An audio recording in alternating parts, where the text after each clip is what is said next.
Merci, Monsieur le Président, chers collègues. Effectivement, nous sommes satisfaits de constater qu'il faille rendre la somme de 4 millions. C'est le signe que le nombre d'allocataires du RSA a, en tous les cas, moins augmenté que ce à quoi on pouvait s'attendre lors du dernier trimestre 2015. En soi, c'est déjà un signe positif.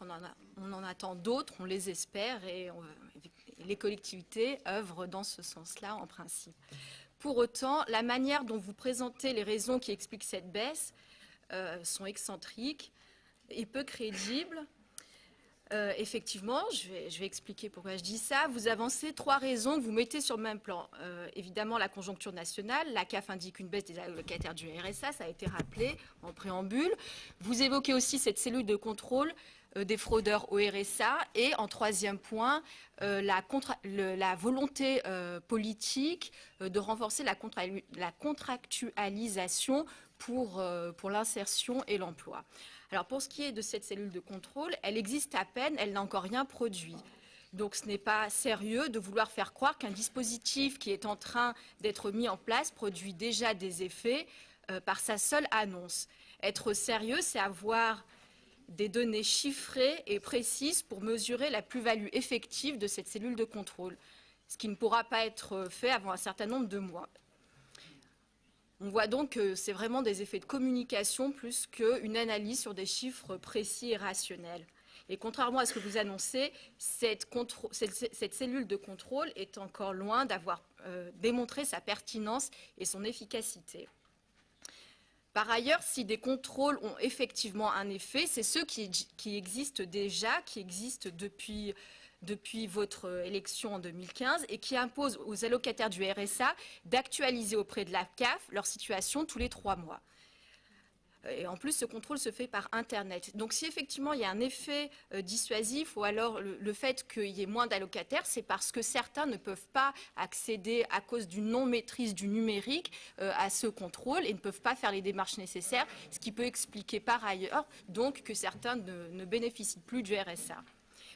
C'est une réalité. La fracture numérique existe, elle est constatée par tous. Par ailleurs, la vocation du département, c'est quand même l'action sociale, c'est soutenir les populations qui sont dans les plus grandes difficultés. Aussi, de la part d'un conseil départemental, on attend davantage la création d'une cellule qui favorise l'accès aux droits plutôt qu'une cellule de contrôle. Dans la balance, je crois que c'est vraiment une politique volontariste qu'il faudra avoir pour faire en sorte que le plus grand nombre puisse effectivement accéder à ces droits. Donc voilà pour cette cellule de contrôle. Par ailleurs, vous évoquez donc une des 3 raisons que vous notez en préambule, c'est la politique volontariste sur la contractualisation. Pour le coup, vous attribuez des mérites qui ne sont pas les vôtres. En effet, les contrats d'engagement réciproque existaient déjà. Et de toute façon, pour les allocataires du RSA, avoir le RSA, c'est déjà en soi une sanction. Ils sont dans un état d'esprit qui fait que de toute façon, ils veulent sortir de ce dispositif et ils veulent trouver du travail. Et ça, c'est le cas pour le plus grand nombre des allocataires du RSA.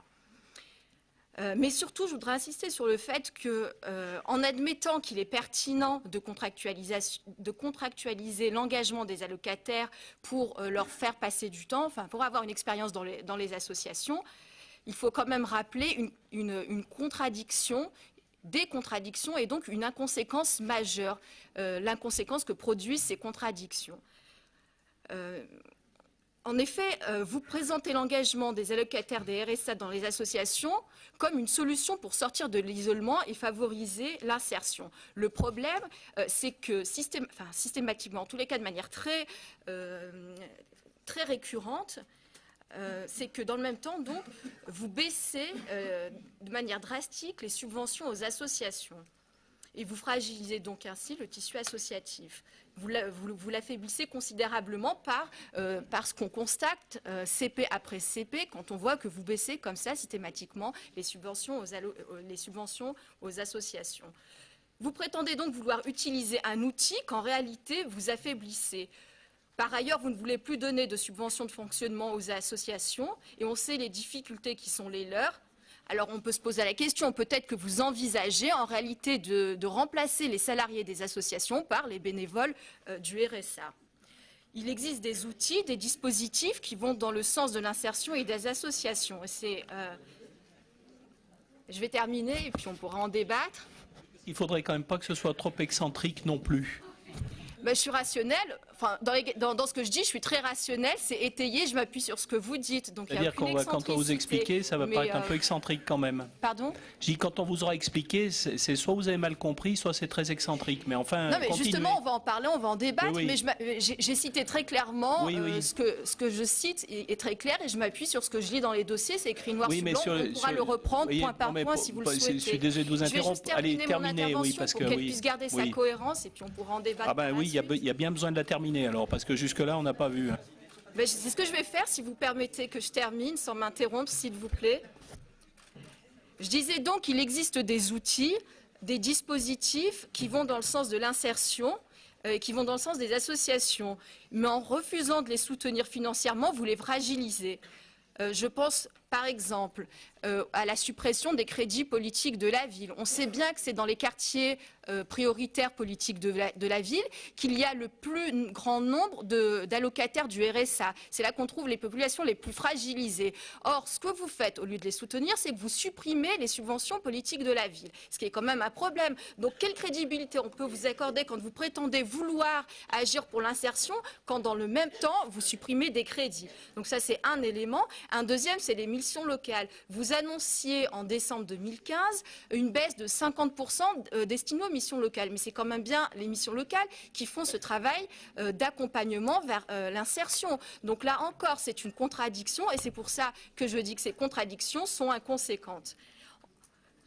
Enfin, pour terminer, ce sera ma conclusion, cette posture que vous adoptez et qui consiste à prétendre que la question du RSA et de l'insertion se réduit à la chasse aux fraudeurs et aux assistés est biaisée. C'est ce qu'on comprend quand on lit ce texte, qu'elle est dogmatique et contre-productive. C'est un aveu en réalité du non-politique volontariste dans le sens de l'insertion. On ne voit pas de véritable politique d'insertion. Et c'est pour ça que je qualifie d'inconséquents les choix que vous faites en refusant notamment de soutenir davantage les associations qui pourraient effectivement recevoir les allocataires du RSA. Merci beaucoup.